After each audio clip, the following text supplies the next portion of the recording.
Vrydag 21 Maart lees ek vir ons uit Galasiërs 5 vers 13. Ons tema, dien in liefde.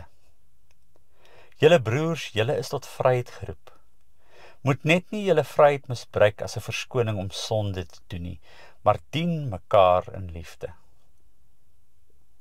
Hoe is dit dat gelowiges se vryspraak van sonde ons dan net weer by 'n plek kan uitbring om hierdie vryheid te misbruik om sonde te doen soos wat hierdie teks voorstel?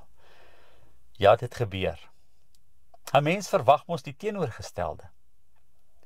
Ons het moontlik in ons teksgedeelte met twee partye gelowiges te doen. Een groep wat baie nougeset volgens die wet van Moses geleef het 'n kardinale fout begaan. Hulle het nie in liefde en diensbaarheid na medegelowiges toe uitgereik wat volgens hulle beoordeling nie aan die vereistes van die wet van Moses voldoen het nie.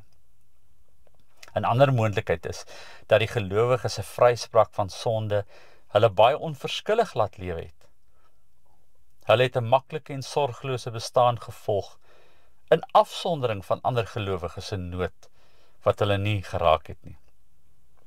Wat ook al die situasie mag wees, dit blyk dat gelowiges nagelaat het om 'n belangrike ding te doen, eenvoudige ding te doen, om diensbaar na mekaar om te sien.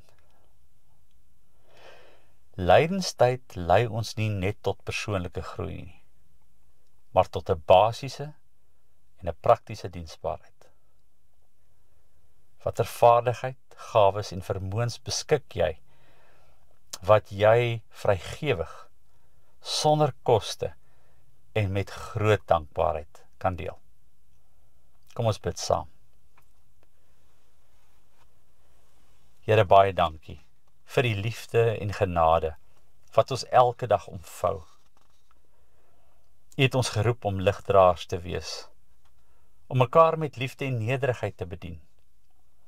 Here, help ons om ons harte oop te maak vir die nood vir ander, om met sagte woorde en helpende hande u teenwoordigheid te weerspieël. Gee ons die wysheid om te sien waar ons kan help, die moed om op te tree en die geduld om met deernis te luister. Laat ons dade van diens 'n getuienis wees van u liefde, sodat ons mekaar kan optel, bemoedig en versterk. Seën ons hande, dat hulle werk tot eer van u naam, en seën ons woorde, dat hulle hoop bring aan die wat swaar kry. Mag ons nooit moeg word om goed te doen nie, maar altyd met blymoedigheid en opregtheid ander dien, soos u ons gedien het. Amen. Stellenberg Gemeente, oor grense heen.